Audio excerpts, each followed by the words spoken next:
Olá, futuros desenvolvedores e possíveis futuros existentes.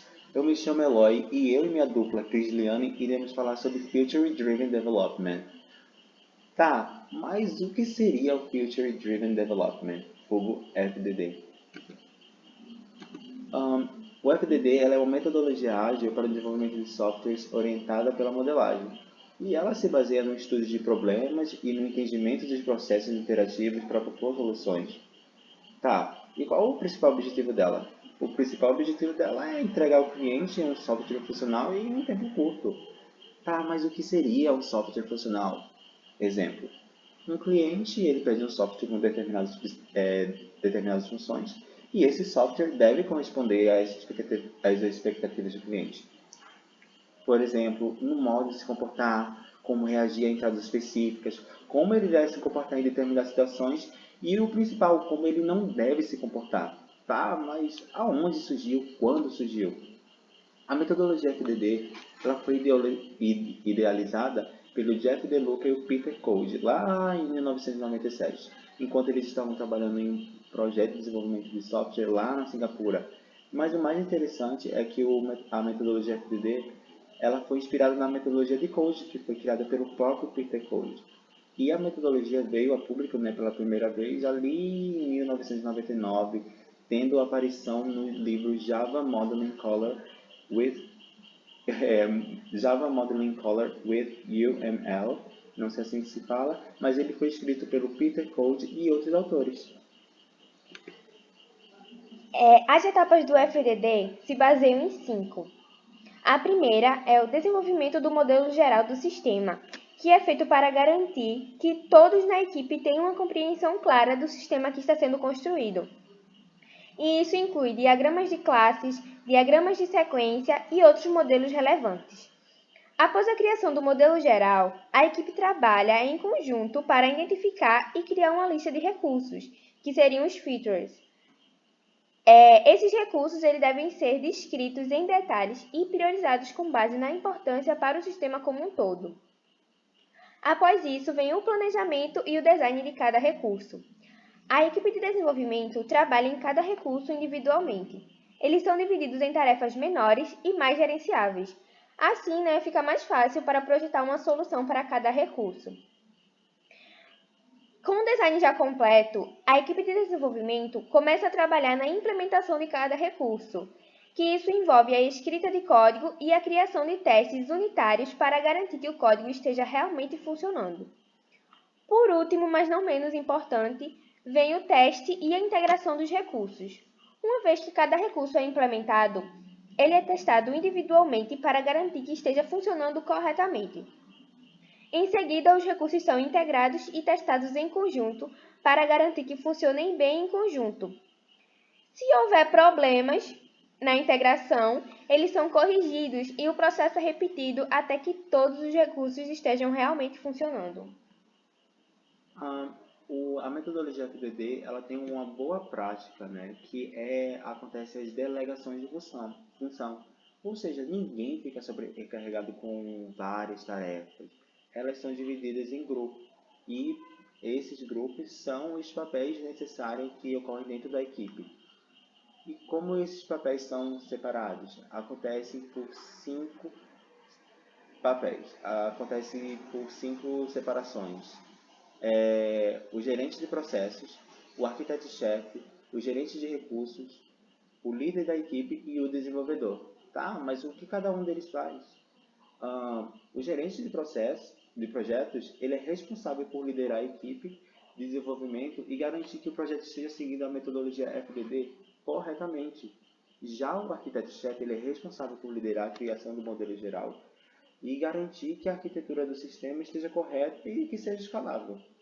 O gerente de recursos, óbvio, ele é responsável por garantir que a equipe de desenvolvimento tenha os recursos necessários para realizar o trabalho.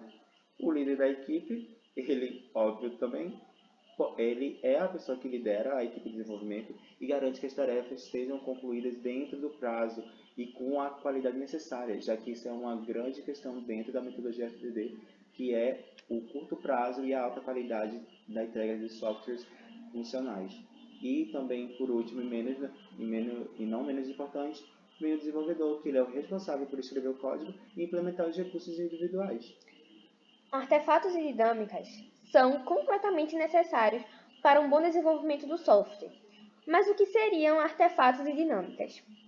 Artefatos é basicamente um modelo ou um documento que ajuda a equipe de desenvolvimento a se planejar e implementar as funcionalidades do sistema, que contém o modelo geral do sistema, lista de recursos, diagramas de classe, diagramas de sequências e o código-fonte. Enquanto a dinâmica se refere a um conjunto de práticas e atividades realizadas pela equipe durante o processo de desenvolvimento de um software, que basicamente se baseia em um planejamento de recursos, design orientado a objeto, programação por pares, teste de unidade e integração contínua. Mas por que a metodologia FDD se encaixa no contexto da agilidade? A metodologia FDD se encaixa no contexto da agilidade porque ela é uma abordagem ágil de desenvolvimento de software, que visa entregar o valor rapidamente e com frequência, isso através de ciclos curtos de desenvolvimento. Além disso, ela utiliza práticas ágeis, como a integração contínua, desenvolvimento orientado a testes e o design orientado a objeto. Ela também enfatiza a importância da comunicação constante e a colaboração de toda a equipe, o que é essencial para o sucesso em um ambiente ágil. Tá, foi muito escutado sobre etapa e equipe, mas aonde ela pode ser aplicada?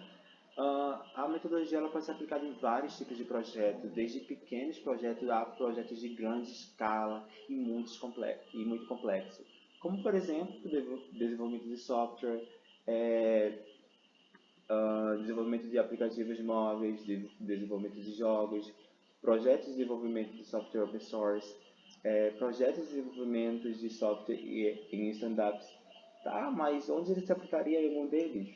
Por exemplo, no desenvolvimento de software empresarial, a metodologia FDD ela pode ser usada em projetos de desenvolvimento de software para empresas de diferentes setores, por exemplo, como finanças, saúde, varejo, manufatura, entre outros. E ela vai ajudar a equipe a desenvolver e entregar um software de alta qualidade que atenda às necessidades do cliente em um curto espaço de tempo, que essa é uma das qualidades da metodologia FDD. Agora que já falamos bastante sobre as vantagens, eu vou falar um pouco sobre as desvantagens. A metodologia FDD, ela requer habilidades técnicas avançadas. E, claro, para a equipe menos experientes, isso seria uma barreira, né? Ela também é mais custosa. Isso em relação a outras metodologias, já que ela requer um esforço significativo em testes e documentação. E também ela tem dificuldade em lidar com mudanças. A metodologia FDD pode ter dificuldades em lidar com mudanças significativas no escopo do projeto, o que pode resultar em atrasos e problemas no desenvolvimento do projeto. Tá, durante as pesquisas sempre tem muita comparação entre a metodologia FDD e a XP. E eu vou situar aqui uma diferença entre elas para deixar um pouco claro como as coisas acontecem.